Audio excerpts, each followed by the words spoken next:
सभी का सादर अभिवादन। देश में जितने भी हिमालयी राज्य बने, उनका पर्यावरण संतुलन में एक विशेष महत्व होता है। इसी अवधारणा में जब उत्तराखंड भी कभी अपने आप में पूर्ण उत्तराखंड नहीं हुआ करता था, तो यहाँ के बुद्धिजीवी, वैज्ञानिक, शिक्षाविद, यहाँ के चिंतनशील लोगों ने एक सोच तैयार करी। अगर इस भूभाग को, जो भिन्न भौगोलिक परिस्थितियों से गुजर रहा है, अगर इसका संरक्षण करना है तो इसको भी एक अलग से पृथक राज्य का स्वरूप मिलना चाहिए। उसके लिए पूरा उत्तराखंड का हर वर्ग का जनमानस एक हुआ और लंबे संघर्ष, लंबे समय के बाद उसके लिए जो जन आंदोलन हुआ लंबे समय से, मैं भी युवा था। अपने छात्र जीवन के बाद मैं भी उन चिंतनशील, उन बुद्धिजीवियों, वैज्ञानिकों के साथ इस मुहिम का हिस्सा बना और लंबे समय तक, जब तक राज्य प्राप्त नहीं किया, तब तक मैं उनके साथ इस मुहिम का हिस्सा रहा। राज्य बना। राज्य बनने के बाद हम इतने तैयार नहीं थे कि यहाँ के लोगों को उनकी आर्थिकी पटरी पर लाई जा सके। इसके लिए मेरे जैसे युवा ने जो अपना युवा काल इस राज्य निर्माण पे लगा चुका, तो अब बात आई घर की आर्थिक जो तंगी थी उसको ठीक करने की। मैं भी एक सपने, एक उम्मीद और एक ऊंची उड़ान लिए हुए महानगर की ओर जा पड़ा।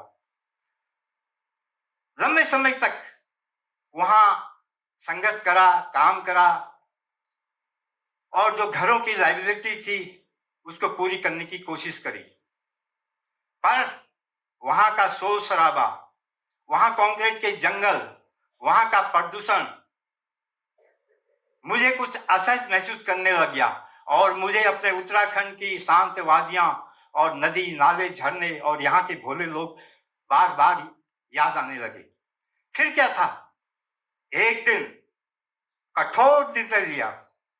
सब चीज छोड़ते हुए मैं पुनः अपने घर वापस आ गया। घर आया तो देखा जो हरा भरा खेत था उसको जब छोड़ के गया था, जिस मकान पे मेरे परिवार रहता था, और वो जर्जर हालत में हो चुका। जब मैं वहां पहुंचा तो सबसे पहले उस बंजर भूमि और उस जर्जर मकान ने मेरा स्वागत करने के लिए वहां पर सांप, बिच्छू, नेउले थे।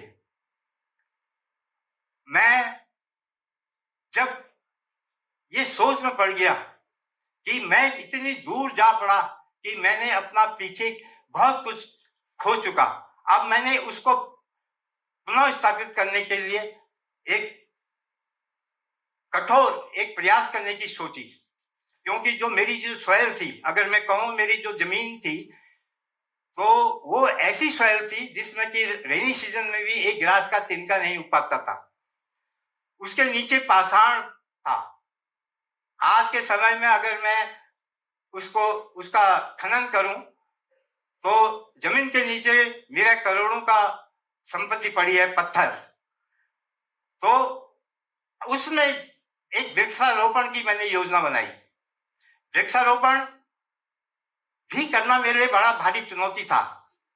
खड्डा खोदने का मतलब मेरे साथ ये था कि अगर किस्मत खराब रही तो एक खड्डा आधे दिन में भी खुद सकता है, 2 दिन में खुद सकता है, 3 दिन भी लग सकते हैं, क्योंकि नीचे चट्टानें थी। उन चट्टानों को, उस खड्डे का साइज बहुत बड़ा हो जाता था और फिर उस पत्थर जो चट्टान थी उसकी गर्म लकड़ियों से उसको तोड़ा जाता था, उन पत्थरों को बाहर निकाला जाता था। कुछ धैर्य रखते हुए जब कुछ सालों के बाद उस वृक्षों में कोपलों के साथ कुछ फूल आने लगे तो एक उम्मीद जागे कि इसमें फल भी जरूर आएंगे। और सोचा फल आएंगे फलों की बिक्री करूंगा, इस फल से अपनी जो नई जो रिक्वायरमेंट है उनको पूरा करूंगा। फल आए, वो जो जर्जर मकान था उसको भी मैंने जो आसपास का जो संसाधन होते हैं, जैसे वहाँ की मिट्टी है, गोबर है, वहाँ की लकड़ी है, उससे फिर दोबारा उसको तैयार करा। तो धीरे धीरे जब अकेला उसमें चिंतन करता था तो सोचता था कि काश कभी मेरे पास मेरे जैसे लोग जो फिलोसोफर हैं, चिंतन करते हैं, इस टाइप के अपना अनुभवों को शेयर करने के लिए यहाँ पर आएंगे, तो उनके इंतजार में रहता था। तो उनके लिए मैंने उसको अपने जो इस टाइप का जो जीवन हालत में था, जो मकान जिसको होम स्टे का स्वरूप दे दिया था, तो उसमें उसको मैंने होम स्टे में परिवर्तित कर दिया। होम स्टे उसे कहते हैं जिसमें आपकी वो वाइब्रेशन हमेशा मौजूद रहनी चाहिए जो घर के अंदर होती है, परिवार के अंदर होती है, अपनेपन में होती है। उस टाइप के वाइब्रेशन के लिए आपको उसके जो आसपास का जो ताना बाना है, आसपास का जो जीवन शैली है, उसकी भी रिस्पेक्ट करनी होती है। तो ये सारी होते हुए जब वो होम स्टे मैंने परिवर्तित कर दिया, तो दिमाग में आया कि क्यों न मेरे आसपास का जो इतना गांव है, जिस गांव को कोई पहचानता नहीं है, इस गांव के स्थानीय लोगों को इस कॉन्सेप्ट के साथ कैसे जोड़ा जाएगा। अब मेरे चारों ओर तो एक डेंस फॉरेस्ट है, करीब 54.25 स्क्वायर किलोमीटर का एक डेंस फॉरेस्ट है। तो उसके अंदर जो मेरा गांव है, तो स्थानीय लोगों को इस टाइप से जोड़ना था कि उनको कल उनकी आर्थिकी भी ठीक हो, उनको पलायन का शिकार भी ना होना पड़े। इसके लिए मैंने उनके साथ मीटिंगें करी, उनको समझाया, पर्यावरण के महत्व को समझाया, और आने वाली जो संभावनाएं हैं सस्टेनेबल एंड लाइवलीहुड की, उसके बारे में उनको समझाया। उसके लिए इको टूरिज्म, क्योंकि इको टूरिज्म एक ऐसा टूरिज्म है, वो अपने आप में एक रिस्पॉन्सिबल टूरिज्म है, और खास तौर पर उत्तराखंड जैसे राज्य में तो इसकी नितांत आवश्यकता थी, क्योंकि इको टूरिज्म अपने आप में एक जिम्मेदार पर्यटन है। इको टूरिज्म की डेफिनेशन जो है वो अपने आप में एक ऐसा पर्यटन जिसमें कि पर्यावरण के साथ बिना छेड़छाड़ करे, उसके आसपास के जो जीवन शैली है उसकी रिस्पेक्ट करते हुए, और उसका दूर से लुत्फ उठाते हुए उसका आनंद लेना, उसे इको पर्यटन कहते हैं। उसमें किसी भी प्रदूषण के लिए कोई भी स्थान नहीं होता है, चाहे वो जल प्रदूषण हो, चाहे साउंड पोल्यूशन हो, चाहे एयर पॉल्यूशन हो, इसके लिए कोई स्थान नहीं होता है। एक पॉलगढ़ प्रकृति प्रहरी का गठन करा। पॉलगढ़ प्रकृति प्रहरी का गठन करके हमने वहां पे वहां के युवा, वहां के बुजुर्ग और वहां की महिलाएं जो स्वयं सहायता समूह वाली हैं, उनको पर्यावरण के प्रति जागरूक करा, और समय समय पर अच्छे जो एक्सपर्ट हैं उनसे उनकी वर्कशॉप में उनकी हिस्सेदारी करी, और आज वहां पर महिलाएं अपने पैरों में खड़ी हैं। और युवा को जो अब उसी समय कॉलेज से बाहर निकले थे, उनको हमने एक अच्छे नेचर गाइड के रूप में अच्छे उसके लिए हमने तैयार करा।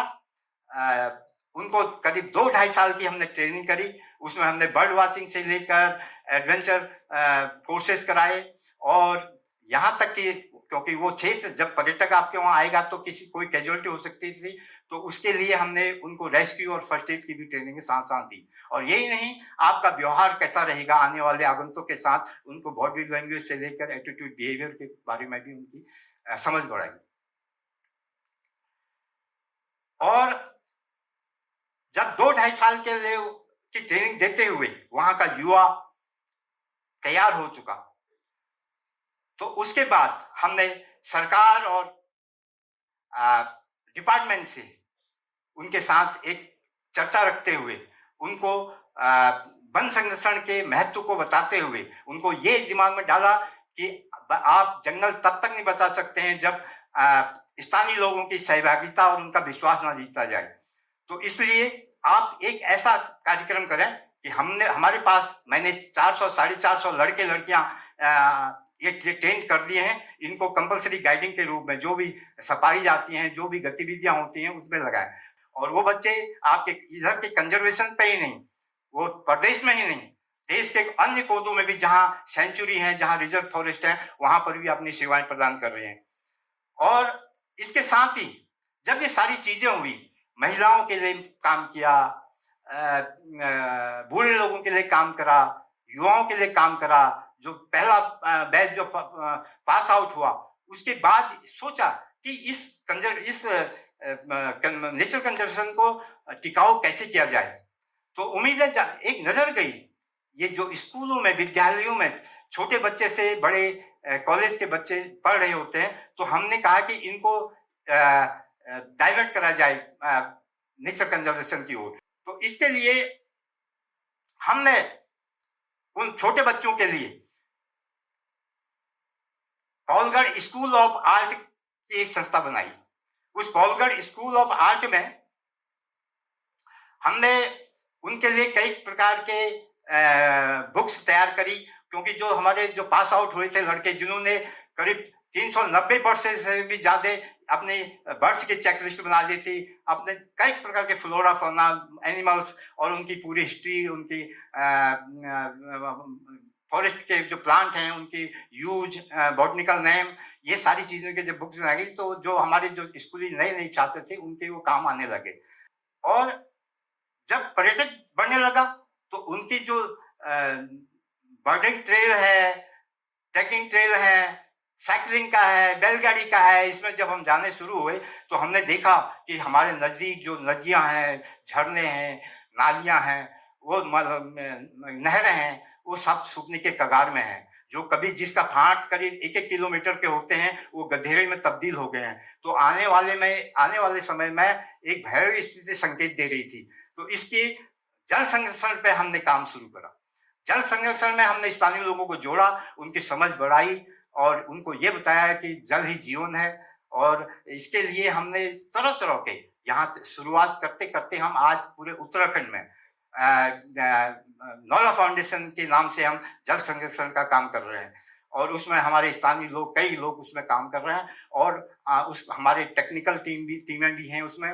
और स्थानीय हम टेक्निकल टीम लेके उन जो नौले धारे सूख चुके हैं वहाँ के बुजुर्गों से उनकी हिस्ट्रियाँ जानकारी लेते हैं। उसके बाद वहाँ उसको पुनर्जीवित करने के लिए उसमें देखते हैं कि उससे पहले कौन से प्लांट थे और कौन से अब हो गए हैं, क्योंकि कई प्लांट ऐसे उगाए हैं उसमें जो पानी का तेजी से उत्सर्जन कर रहे थे और नॉलेज सूख चुके थे। और दूसरा, वहां पर जो अनकंट्रोल जो डेवलपमेंट हो रहे थे, सड़कें या किसी प्रकार की, तो जो सिराएं थी, जो जल स्रोत थे, स्प्रिंग वाटर थे, उनकी सिराएं धमनी वो काट कर चुकी थी, वो डाइवर्ट हो चुकी थी। तो इस विषय पे भी हमने सरकारों से चर्चा करी।